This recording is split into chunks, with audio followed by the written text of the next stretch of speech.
Hey there, and welcome back to the Realm of History. Tonight we're taking a look at Chapter 13, which is Early to Middle Ages, also known as the Medieval Time Period. So we're getting ready for the quiz tomorrow. I want to remind you, hey, if you're here, let me know that you're here in the comments. I saw a lot of people already checking in, which is great. Lets me know that you're here and paying attention. Also, put a like on this video, and if you're not subscribed, really would help me out if you would subscribe. And if you're watching this video on replay, maybe later tonight or in the morning before the quiz, I'll throw a comment in there in the comments. It helps matriculate the YouTube algorithm in our favor for the realm. So I would appreciate that if you could do that for me. Just make sure you're checking in so that I know that you're here. As we go through this, couple things, make sure that you're writing down questions that you may have so that when we get to the question and answer session, you can throw those onto the chat and I can answer them for you. A little bit of the agenda. Tonight, I'll have some key advice for you at the beginning, like I always do. I want to set the precedent on the most important things first. Second, we're going to go through quite a bit of the key terms, not so much of the key figures. There aren't really that many places tonight, so it's mostly going to be key terms. We don't have short answer on the quiz tomorrow. We do have an SAQ, but we don't have content short answer. So instead of number 3, I'm going to have a very special announcement that I'm going to make today. So stay tuned for that. It'll come right after we go through the key terms and before the AP advice, but we will be doing some AP advice. I would really encourage you to stay tuned for that part, because what I'm going to do is I'm actually going to show you the 2 prompts today. We're going to break down the prompts here on the live stream together. So you will see the actual prompts that you're going to see tomorrow. You won't see the questions, but you will be able to diagnose the prompts. I'll take you through a couple of tips that I have for you, and I think that'll be really beneficial for you in preparation for tomorrow. Number 5, I'll open up to any questions that you might have, and I will answer them with my best ability, to the best of my ability, I should say. And then number 6, we'll have a little bit of final advice before we head off tonight for the remainder of our day. So let's go ahead with some key advice. These are things that I usually always say, but I think they're the most important things that I'm going to talk about tonight. Number 1, I would be active during this session. I would want to get the most out of it. I don't know what you do. I don't know if you're watching this on your phones or on a tablet or if you're on a computer, but however you do it, I think you really should be paying attention. I think you should be here now. And I think you should write notes down from what you hear. Even if you have everything already written down on your review sheet, I would write it again. Studies prove that the more that you handwrite information, the better you comprehend it. And it's proven, I think, 75% better than if you type it. So writing it out is very important. And the more that you write it, the better you master it, it seems, for most folks. So that's a piece of advice that I'd like to share with you. Number 2, hey, ballers and ballerinas of the realm, listen, pray for the right things, right? Make sure that you're praying for your health and safety. Make sure you're praying for the important things that are going on in our world today. Make sure you're praying for those that are in need, those that are less fortunate than you are, understanding that we are so blessed, right? I don't recommend that you pray for success in your games, in your athletic world. I don't recommend that you pray for success on quizzes or tests in class, but I do think it's valid to ask the good Lord to help guide you to use the talents that you've been blessed with to the fullest, right? One of the big messages in the Bible is using those God-given talents and abilities to the best of our efforts and possible factions. And I think that that's a really important message that I want to share with you every week, if not only on this session, but in class as well. Number 3, as always, hey, our motto is to be here now. Focus on the task at hand. Right now, whatever's going on in your mind, just pop it out and pop in world history right now. Get your mind focused on tomorrow's quiz. If you're thinking about something else while you're watching this video, you're probably not going to be successful, and it's probably going to be a waste of your time. So focus in and make sure that you get the most out of this, not only tonight, but when you come in the realm tomorrow to take your quiz, hey, pop in world history, right? And make sure that you are here now. Leave the other stuff behind for 45 minutes. Once you leave the realm, hey, you can pop in whatever you want. But I would encourage you that once you enter your next class, pop in that class and be here now throughout the remainder of your day tomorrow so that you can be successful, not only in my class, but in all facets of life. All right, number 4. Hey, Every week I say this. I hope you're doing this. If this is the only time of the week that you do it, then that's a win for me, right? Make sure you say thank you to your parents. You may even need to check in with your grandparents. Say thank you to your parents first.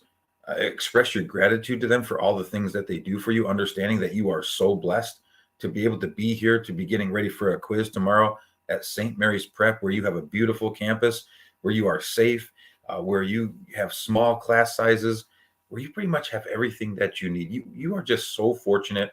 We're all so fortunate to be in that situation. So you need to pay homage and say thank you to your parents. But also, I want to challenge you today.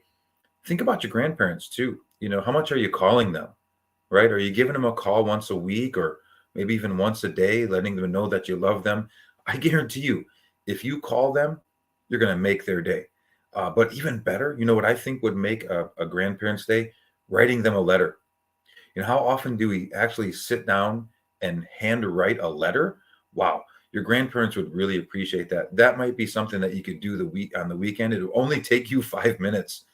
Think about doing that and paying respect to the people who care about you and love you very much. So those are some things that I would encourage you to do. And then number 5, hey, look, every week's a challenge, right? My goal is to challenge you. My goal is not to really take it easy on you. I told you today that I'm going to try to help you out on the AP part, but I'm going to try to challenge you to the best of my ability. So you need to rise to the occasion. Don't shy away from challenges. Accept challenges. Take them on. Tomorrow's another chance to get better at doing that. Okay. If you never challenge yourself, once again, you're not getting any better. Okay. If it's too easy, if class is too easy, it's not preparing you for the next level. And if I make my class too easy, it's not preparing you for the AP exam. So once again, like I told you today, if you're scoring 85% or if you have an 82% in my class, that's a B. Okay? B's are not failing grades. I hope your parents are listening. B's are good grades. That's 80%. You're mastering 80% of the material. It'd be different if you had a D or an E. I really don't have any of those in my class. My average grade is an 88% right now. That means there's a lot of people with A's, a lot of people with B's. That's really solid in my opinion. And if you can continue to do that, you're a champion in my book. Okay, let's get into the material tonight. Yes, that's what we're all here for. That was my spiel. I love to talk about those things. But next, we're going to talk about the key terms for the most part. Maybe there'll be some questions about key figures. I would love to answer those. Okay, let's talk about the Carolingian dynasty. On the board this week in your notes from section 1, I had the Merovingian dynasty, and then I had the Carolingian dynasty. You're not going to have to reproduce those things, but what you really will need to do is you'll need to be able to define what the Carolingian dynasty was. It's a series of rulers that are descending from your boy Charles Martel, Charles the Hammer Martel, and also his son Pepin the Short. Now, this family, they were all related, and they ruled the Franks or the Frankish kingdom from 751 to 987. Now, what happens to break them apart? A couple things. One, remember, the son of Charlemagne, Louis the Pious, divided his empire to his 3 sons, and we know historically when that happens, the sons often fight over the best territory. So that happened, and it split the empire into 3 parts. But also you had the invasions by the Vikings, by the Magyars, and by the Muslims, which are all going to be talked about here in a moment, but which are all major portions of your review sheet. Okay, next we're going to go into the Treaty of Verdun, which is what I just kind of referenced. It was signed in 843. It's basically a peace treaty, and it ended the fighting of the 3 sons of Louis the Pious. You had Charlemagne. Okay, Charlemagne was a great ruler. Then we had his son, Louis the Pious, who's that really religious guy, right? That's why he's called the Pious. He decides he's going to be nice and divide his empire to his 3 sons. They then start fighting over it. And then the Treaty of Verdun ends the fighting by basically dividing the kingdom into 3 separate and individual kingdoms. Okay, now we're going to talk about those attacks on the Western European portion that really devastated the Carolingian dynasty and the empire of the Franks. First off, it's going to be the Viking attacks. The Vikings were actually a Germanic group. Make sure you understand that the Vikings were Germanic peoples. Okay. They're from Scandinavia, which is very much in the northern part of Europe. And they invaded Western Europe in an effort to gain treasure and loot. What do I mean by loot? Crops, treasure in coins, silver, gold, any valuables. But you got to understand, Scandinavia is a really wintry region. It doesn't have the best agriculture. Okay. So the Vikings will attack Western Europe, until farming conditions improved in their homeland. Once farming conditions improved back in Scandinavia, they didn't attack as much. So that's one of the reasons why they stopped attacking. Okay. Next is going to talk about the Magyar attacks.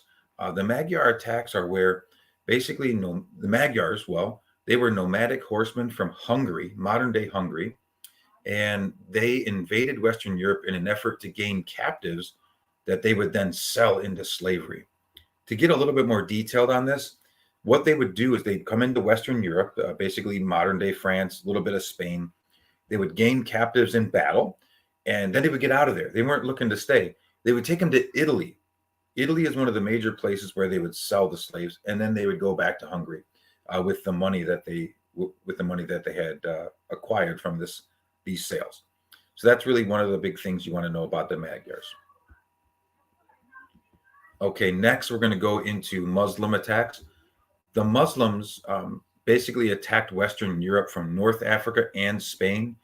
Their goal was to not only conquer, but also settle. So they posed a really big threat, all right, to Western Europe, because they weren't looking like the Vikings to get in there and get out with loot. They weren't looking like the Magyars to come in and gain captives and then get out. They were looking to conquer the land and then settle and stay in the land. So that poses actually the biggest long-term threat in the situation of the attacks. Okay. Next, we're going to talk about the Franks. We've been mentioning them. I've been mentioning them all night and all week. But to summarize who the Franks were, the Franks are really a kingdom, the kingdom of the Franks. And they held power in modern day France. Obviously, you know, France, Franks, very similar terms. So that's where the name comes from. But back in the day of the Romans, it was a province called Gaul. Julius Caesar kind of took control of that province. And eventually, when the Franks take power and hold there, the name changes to France. Okay, next we're going to talk about serfs. Now, another word that's synonymous with serf is peasant. So on the quiz, like if you see peasant, it's referring to serfs. So these are people that could not lawfully leave the land that they were born on. What's important to know, though, is that they owed their lord. Okay, they most likely lived on a manor, which is controlled by a lord. They owned their lord service in the form of work. They would take care of the lord's land. They would manage the lord's crops. They would plow the fields. They would take care of the lord's animals. And the lord would be responsible for giving them housing. It wasn't great housing, but it was housing. And small plots of farmland so that they could grow their own crops. Next is feudalism. This whole chapter was about feudalism, right? It's one of the first things that we talked about, and it's really important to have a really strong understanding of what it is. It's really, to break it down, it's a political system in which nobles/lords were granted the use of lands that legally belonged to the king in exchange for loyalty and military service. So I've talked about this a lot. I had a lot of examples, but that's something that you really need to have an understanding of, is that trade-off, that idea of rights and obligations, and so on and so forth. That's really the trade-off between nobles and lords and what they were getting in return. Next, we're going to talk about a fief. A fief is basically, it's very simple. It's a grant of land. It's the land that's granted from a lord to a vassal. If this stuff is new to you, boy, good luck tomorrow, because we really talked about this a lot throughout the week. And if you're lost, you were spaceballing during class. This stuff should be like automatic for you. Okay. This is just a little review. None of this that I'm talking about today should be new to you. If it is, then there's a problem and you probably need to come see me for some help. Okay. Next is going to talk about the term lord. The lords were the landowners, also known as the nobles, right? They're the people who receive the land from the king and they then grant land to knights, and they have serfs on their manor. The vassal is the person who's receiving the land, right? The vassal is the person who's receiving the land. It could be the lord receiving land from the king, or it could be the knight receiving land from the lord. So whoever's receiving the land, whoever's receiving the fief, is known as the vassal. Okay, next is a tithe. The word tithe is how you say it. Some people today were saying tithe, but it's tithe. It's a church tax of 10% of your overall income, which is 1/10. You'd be surprised to have a lot of AP students that, oh gosh, Mr. Lingle told us it was 10%, but on the quiz it says 1/10. Yeah, that's the same thing, big guy. That's 10%, right? So, yes, it's 10%, or it could say 1/10 on the quiz. Either way, it's the same thing, right? Okay. Next is going to be talking about a manor. A manor is the Lord's estate. A small sized manor, this is the Lord's land, right? This is the land that's been granted to him by the king. A small sized manor would include about 15 to 20 families. So you're looking at 150 to maybe 200 people on average. A large manor would include 35 to 40 families, so you're looking at maybe 300 to 400 at the top ranks. But some were larger than that, some were smaller. The larger ones are more apt to have the big castles with a moat like we learned about throughout the week, but the smaller ones, probably not. Okay, let's talk briefly about tournaments. Tournaments were for knights. They're mock battles that knights would participate in. They fight in them to kind of prepare for real battles. So with that being said, they're really very dangerous. Oftentimes they led to injuries for the knights and sometimes death.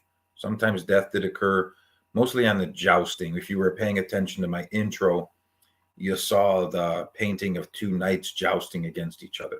That was a pretty dangerous event. Troubadours were these traveling singers that sang love songs to the ladies of courts throughout Europe. They were usually hired by like a knight or a lord or maybe even a king to try and persuade some woman, some lady of choice for them, to basically want to marry them. That's the idea. Next is the Holy Roman Empire. A lot of people were confused by this one. This came from section 4, which is the outline that you did last night that I checked today. But the Holy Roman Empire is basically a combination of German and Italian land. Okay.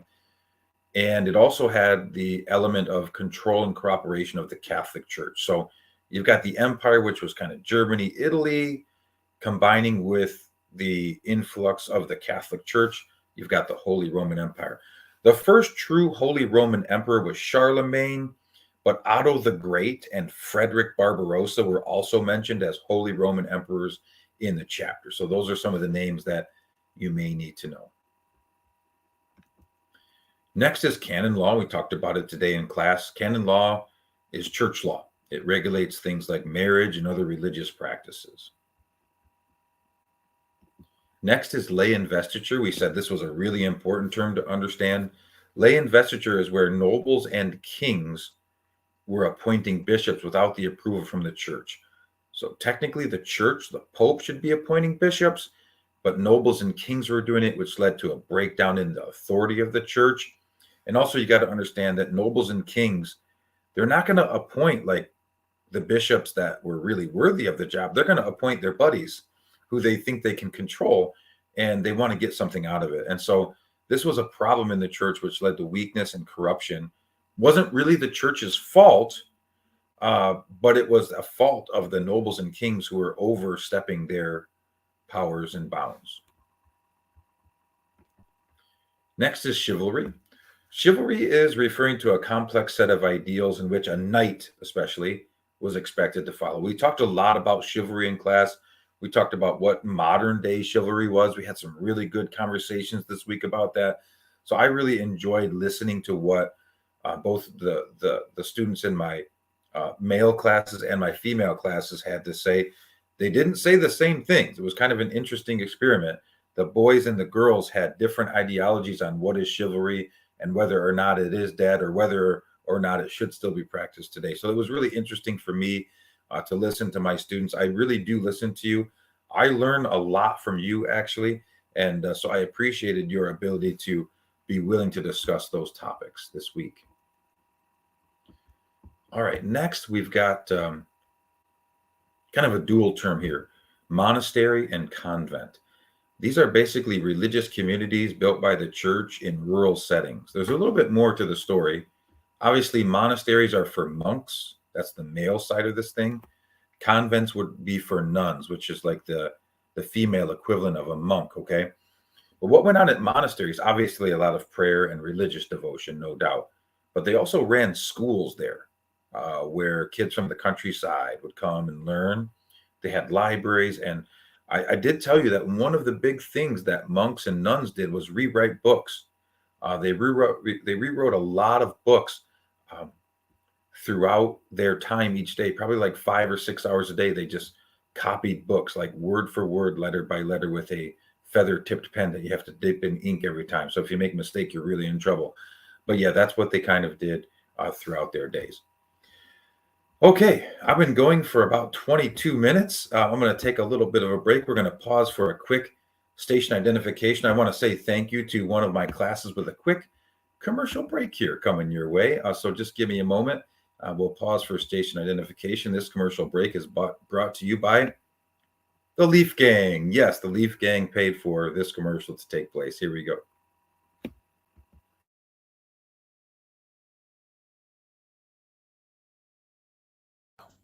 Hi, 7-Hour Girls. Thank you for this wonderful card. And whoever made that bell, it's really nice. Thank you. All right, that is my youngest daughter, Ella. It's her birthday today. And the 7th Hour Girls, thanks to Ella B for doing a great drawing of Belle, which is her favorite princess.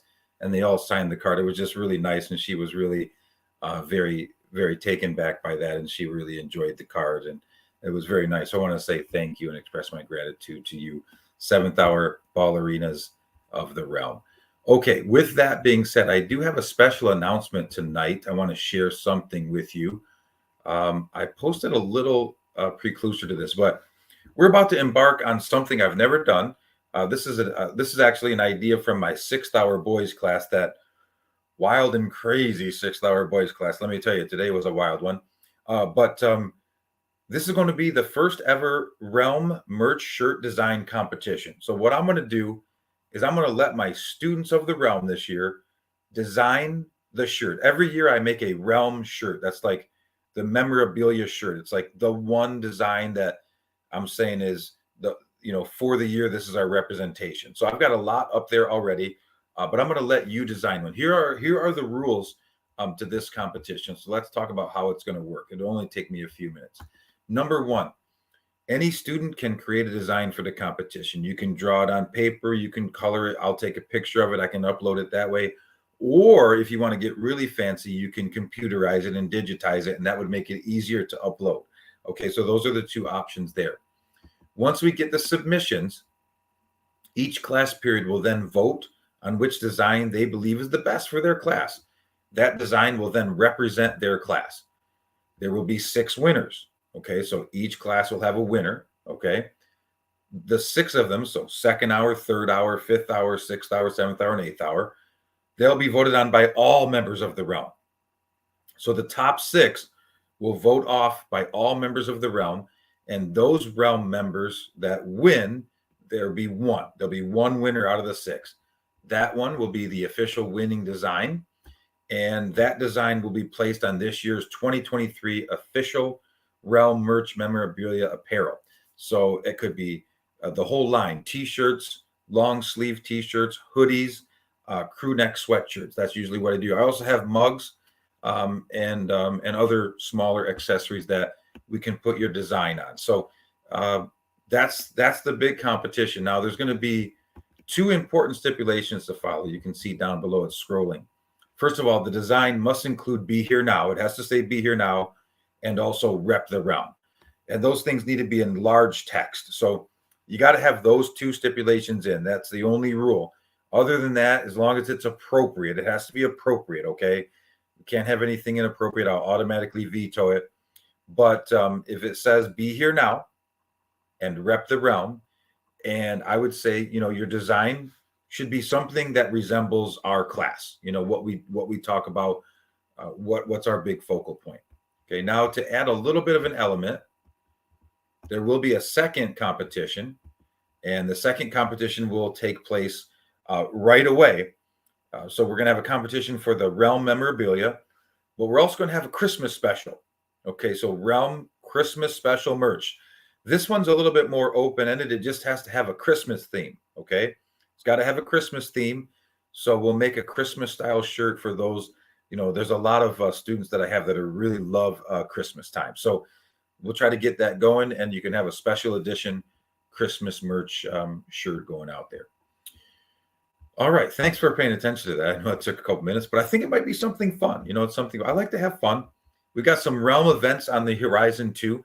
I'm looking into getting like a realm movie night right now. I'm working with some of my students to get us a realm movie night so we can maybe watch a fun movie, maybe at a theater, or maybe we do it at school if we have to, but something along the lines of that where we can do, events. We had the volleyball games. Those were realm sponsored events. Where we could all get together and support our school. But I think we got to do some fun things. We work really hard, so try to make some things fun and do some events outside of school. We'll see how it works. Okay. AP advice, AP info. I know that everybody is really waiting to see this one. So what I'm going to do here to help you out is I'm going to actually show you the prompts. We're going to break them down right now. So I'm going to share with you those prompts. Just give me a second to pull it up. All right. I'm going to share my full screen with you. You might, if you're on your phone, I don't know how this will look. It might look a little bit small for you, but you may have to put your phone landscape style or zoom in. But yeah, here's what we're going to be doing right here. So the first prompt is a painting. Okay. And the painting is on the screen right here. I'm hoping that you can see it. Let's see if I go to reading view, what happens. Yeah, this is a little bit better. Okay, so this this painting, all right, is basically showing you a female. The female is the one kneeling.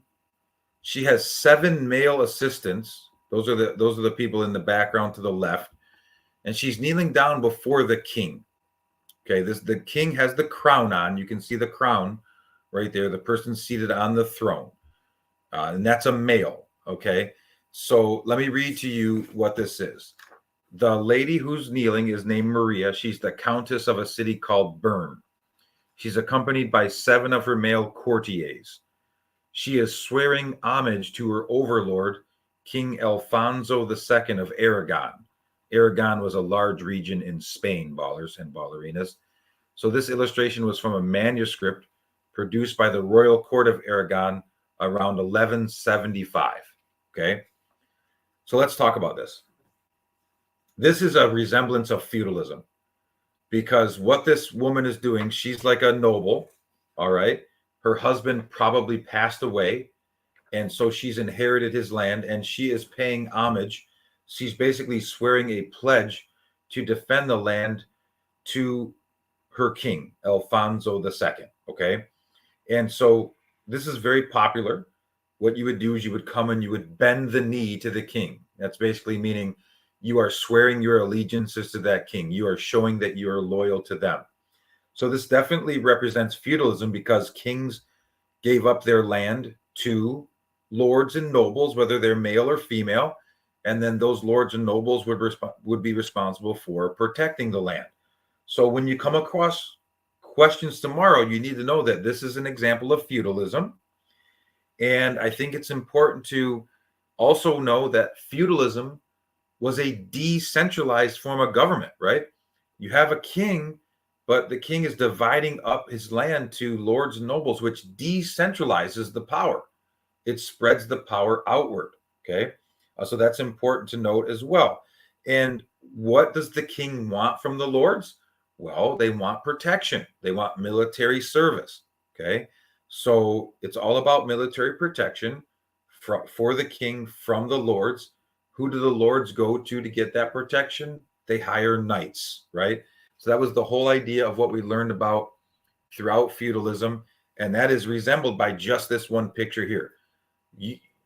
Unless we went over this, though, I think it would be hard to really know what the picture is resembling. So that's really what I want you to understand there. Now, below it,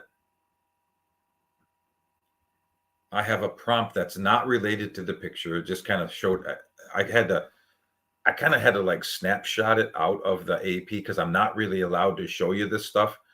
So hopefully I don't get in trouble for this, but the AP, the College Board, they don't really want to have their prompts out there. You're only allowed to like show it in a quiz. That's why I can't let you take them home with you. But I'm going to show you this because I think it's important. This is a book written by Conrad of Mecklenburg. He was a German philosopher and theologian. He was from the University of Paris, and he wrote this book in 1350. So that gives you a little bit of an idea of when this was taking place. So I'm going to read it to you. If you've done your AMSCO reading for topic 1.6, a lot of what you're going to be listening to here is covered in AMSCO. And I'm going to give you a page number right now that it's extremely helpful, that talks about two things that are really important to this prompt. Number one is the bubonic plague. It's discussed on page 59 of AMSCO. The Black Death is another name for the bubonic plague. And then second is anti-Semitism, okay? There was a lot of anti-Semitism in Europe at this time. That's a prejudice and a hatred towards the Jewish population. And so the way that those two things are connected is that a lot of people in Europe, Christians, blamed the Jewish population for this plague. They were looking for somebody to blame. They didn't understand what was going on. And they blamed the Jewish population falsely accusing them. So it was really very, very stereotypical, very poorly judged, and it was definitely not true. And so Conrad of Mecklenburg, if you listen to what he's saying, no way is this true that the Jewish population is spreading the plague. Okay, so please listen up. The passage says, "It does not seem to me that the Jewish people can be the cause of this general epidemic throughout the whole world, as many suggest. My reasoning is as follows. First, it is well known that in most places where the Jewish people dwelled, they died in droves from the exact same diseases as the Christians. If they really caused the epidemic, they would not have killed themselves and others of their faith. Second, many people say that the Jews poisoned the wells, causing the disease. This also seems doubtful because after the wells full of polluted water had been purified, the people still died in great numbers. Further, in cities that use water only from the great rivers like the Danube, the inhabitants have also died in large numbers. Moreover, even after all of the Jews in many places had been killed and were completely driven out for nearly 2 years prior, the disease now strikes the same places just as powerfully as before." So what he's saying is, okay, in 1300s, yes, there was the bubonic plague. People are trying to blame the Jewish population, but definitely not true. And he gives you several examples of why his argument is valid, right? This is a really good argument that he's making. He's making really good points, right? So I basically broke down the prompt that you're going to see on the SAQ tomorrow. What you don't know are what the questions are going to ask you. But I can tell you, if you listen to what I just said and you read this over, you'll have a great understanding of how you can answer this question. And if you do the reading in AMSCO on page 59, you're going to be fully prepared for answering the questions on the SAQ. Okay, I'm going to come back to the normal screen now. Hopefully that's going to be really helpful for you. I really think that that's going to be pertinent and give you a really good jump start on scoring highly on the AP portion tomorrow. All right.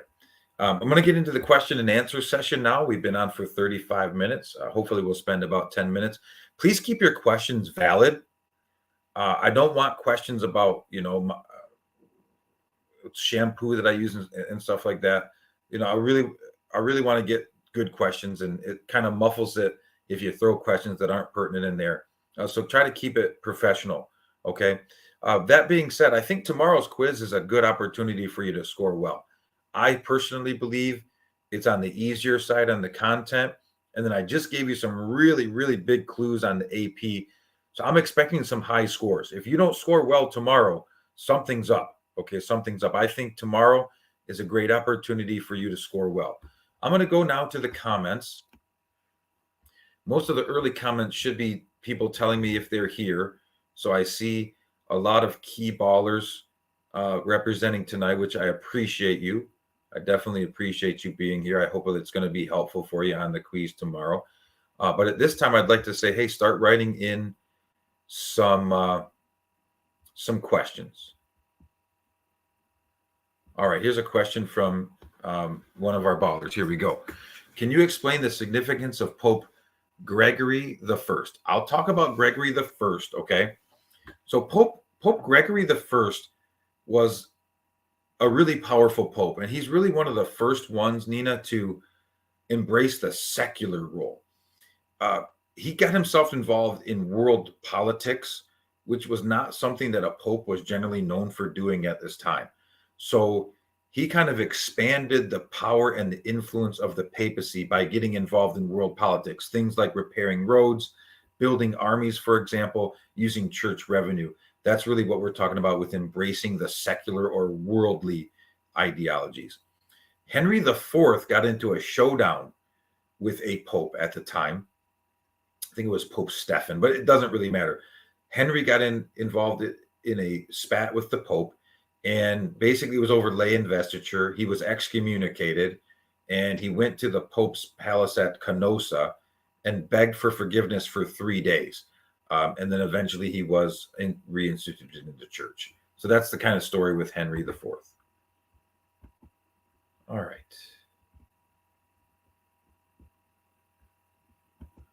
Yeah, so the interdict is something that I talked about a lot in class today. You've got the excommunication, which is where popes and other church officials, clergy members could banish someone from the church. Basically, you were not allowed to get the sacraments.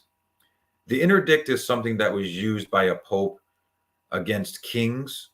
And basically, if a king failed to rectify his actions from an excommunication, they would then impose what's called the interdict. And the interdict basically would cancel or banish the sacraments from being administered in the king's entire kingdom. So what this would do is it meant that people that lived in that kingdom, they couldn't get baptized, they couldn't get confirmed, they couldn't get married in the church, they couldn't take communion, they couldn't practice any of the sacraments. And for them, that meant they weren't going to heaven, right? So they're going to fear for their souls, and they are going to rebel against the king until the king either is out or the king makes amends with the pope. Okay, so it's a very powerful tool that, of course, the pope had in his pocket.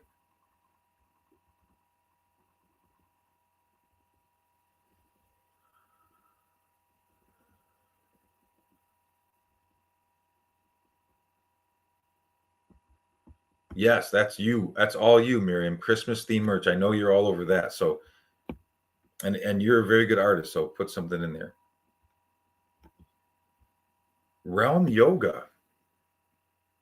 I know exactly somebody who could lead the yoga. I do know. She's really good.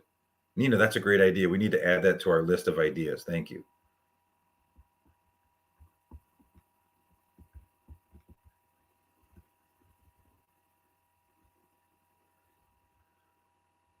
Okay, Carolingian dynasty, Nikki, Queen of the Realm, by the way, Nikki Kulich. Can you go over the Carolingian dynasty? Sure. The Carolingian dynasty is basically a series of rulers that are descendants of Charles Martel. So if you want me to go over the lineage, it goes Charles Martel. His son is Pepin the Short. Pepin the Short's son is Charlemagne. Then after Charlemagne, it goes to Louis the Pious. And then Louis the Pious divides his empire to his 3 sons. Their names were Lothair, Charles the Bald, and Louis the German. Sound like gangster names. Those 3 sons fought over the empire, which eventually led to the Treaty of Verdun. That's basically the Carolingian dynasty in a nutshell right there.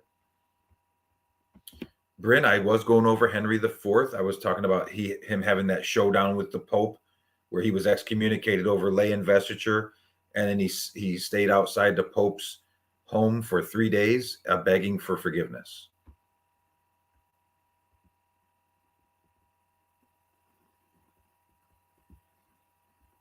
Kira, I did go over these two just a moment ago. Anthony, Louis the Pious was the son of Charlemagne. He's the one who divided the empire to his 3 sons, and then they fought over it. He's called Louis the Pious. Pious is a word for like extremely devout religious. Clovis was one of the first major leaders of the Franks. He's of the Merovingian dynasty. He brought Christianity to the Franks, so he's the first to bring Christianity to the Franks. He also united the Franks that were divided up into many tribes. He united them into one unified kingdom.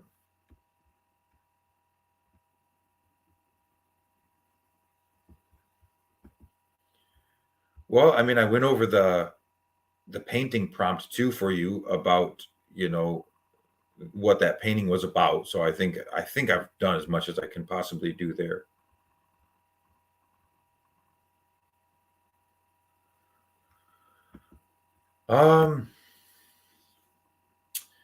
So tomorrow, seminar hour, I have mass.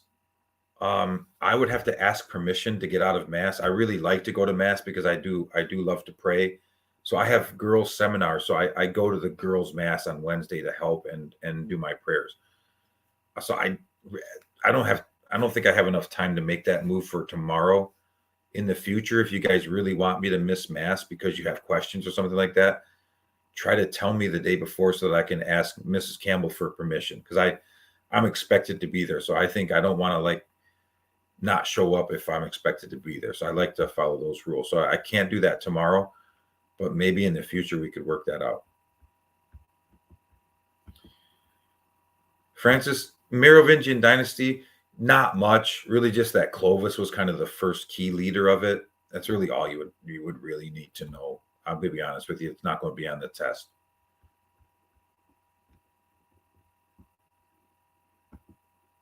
Once again, Nikki, the Carolingian you need to know. Merovingian, the only guy you really need to know that's pertinent for this test would be Clovis. Sure. Wyatt, Charlemagne was a really influential leader of the Franks. He expanded the Frankish kingdom to the south and to the east. While he's expanding militarily, he's also expanding Christianity. So he's spreading Christian values. And then really one of his big goals was to revive education. So those are really the big picture things you need to know about Charlemagne.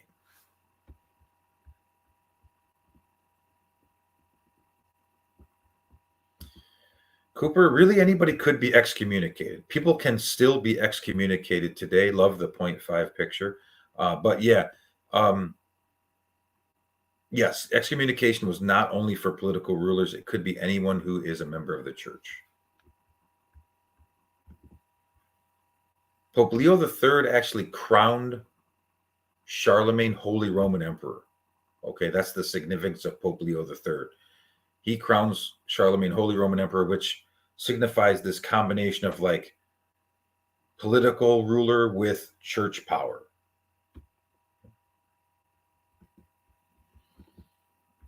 But once again, Chloe, only that Clovis is the first. That's really, and what Clovis did. That's really all you really need to know there.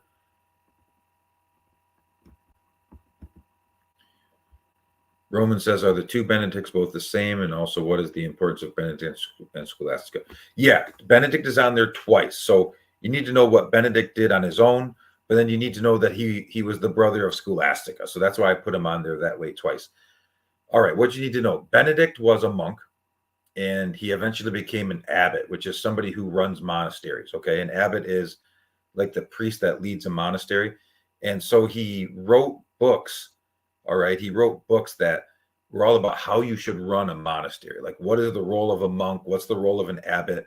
What are the practices that should be done in a monastery? That's what Benedict is known for.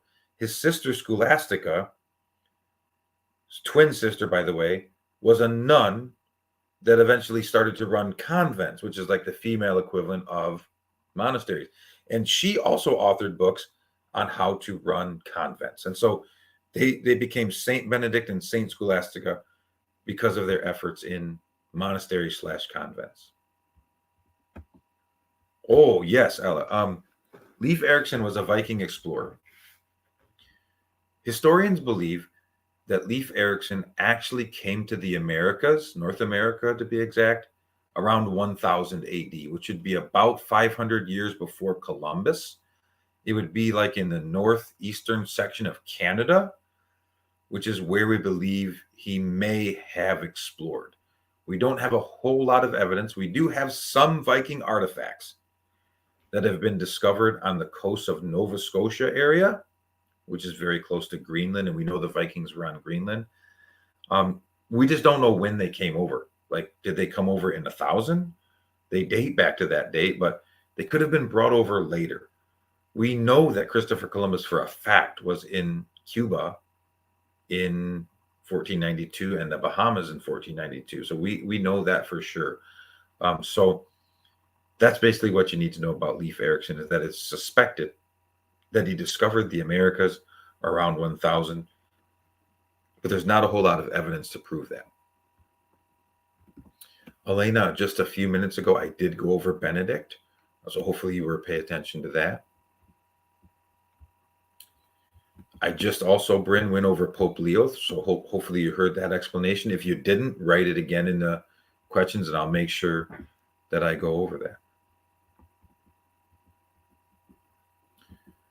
Master Phillips says, Mr. Langle, I believe that I will make the best looking merch out of all the realm. Awesome. Submit your realm merch. You know, what do I want to call it? Draft, and we'll vote on it. Look forward to seeing it. Oh, donkeys. Well, John was the son of Eleanor of Aquitaine. Really, the most important in this chapter is understanding who Eleanor was.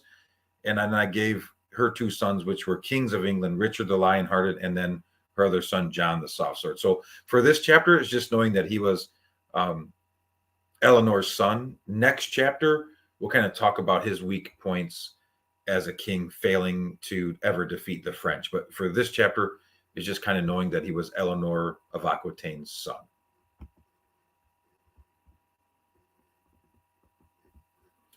Hudson, I believe I just talked about Charlemagne a few minutes ago. I mentioned that he expanded the empire south and east. He also revived education and spread Christianity. Those are some of the big things you want to know. Jake, your review sheet mentions page 366, which is not necessarily a chart, but it talks about the different siege tactics and siege weapons. So that would probably be the closest thing to a chart. I did write down the feudal pyramid, but there's no short answer on this quiz, so you're really not going to have to reproduce it, but you should know like the layers of the feudal pyramid.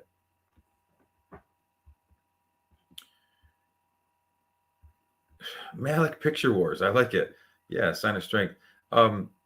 Well, John was called the soft sword because he lost every single battle he ever fought against the French. They totally decimated him. So militarily, he was not very strong, and so that's where the name comes from. Sure, Clara. Eleanor was the most sought-after woman of the Middle Ages. Many kings and princes wanted to marry her because if you married Eleanor, she was from France, and she came. How do I want to say this? She's a human, so I don't want to say this in the wrong way. But by marrying Eleanor, you also acquired two major lands in France. So, like if you were the king of England or the king of Spain, by marrying Eleanor, you got a big chunk of land in France that you could add to your kingdom. And so she was very well sought after for that reason.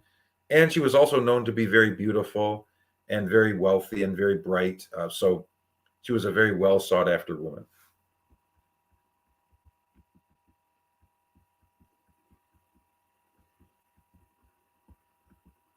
Not this year. In years past, I have, Francis, but I changed the format for this year's quiz.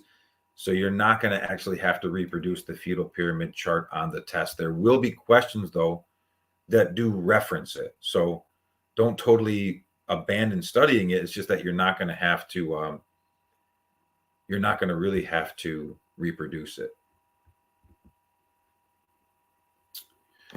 You know, Malik, I kind of went over like how to break down that painting, which is what the MCQ is going to be about.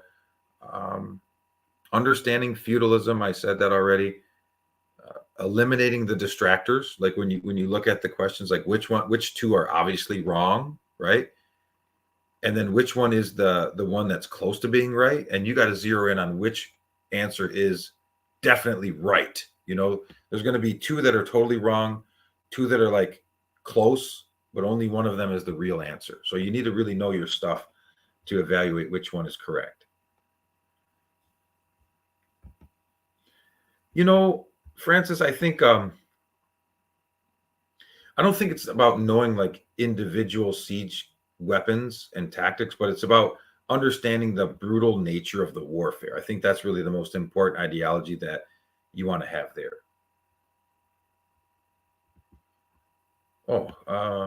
I didn't really think about that, man. Like I think it would be like an honor to be the person who designed the realm merch. So I really wasn't going to do extra credit. I don't know. You know, I don't really want to give out that much extra credit.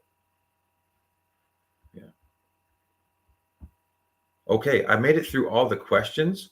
I'm going to hang on for just a few more minutes to answer them. But before I do, I'd like to share a couple pieces of final advice with you. Okay, so if you have any final questions, write them in.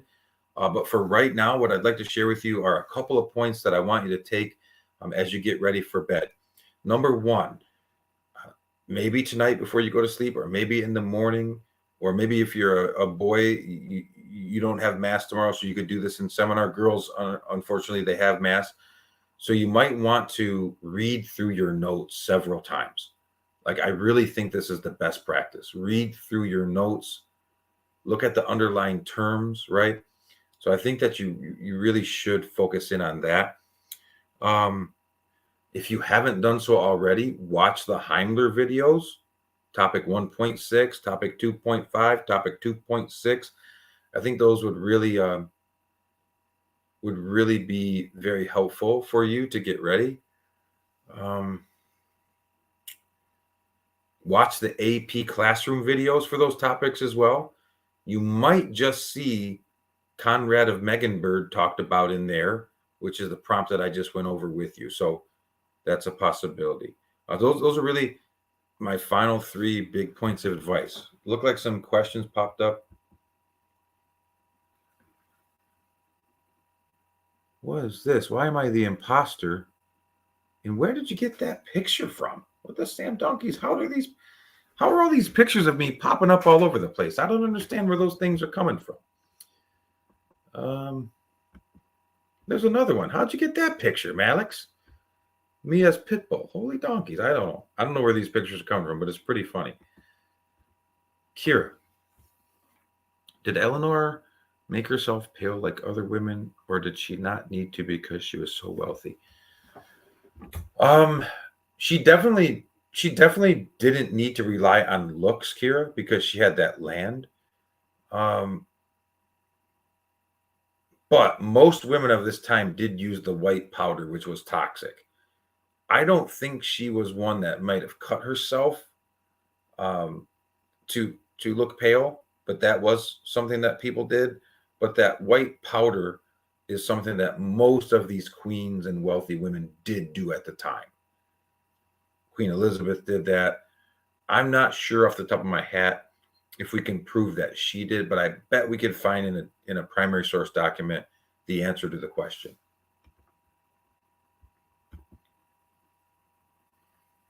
Yeah, that's a pretty good one, Malik. I don't know where you're coming up with all these pictures, man, but yeah, wow, you have like a slew of pictures. It's kind of making me a little bit uncomfortable. All right. Any other real questions or comments, or if you need my help with anything related to the class or outside of the class at this point in time, now would be maybe a few minutes where I could get outside of the actual material, as we are pretty much now finished with our question and answer session. So if you have any questions or if you need help with anything, feel free. I'll stay on for a few more minutes and then we'll be done for the night.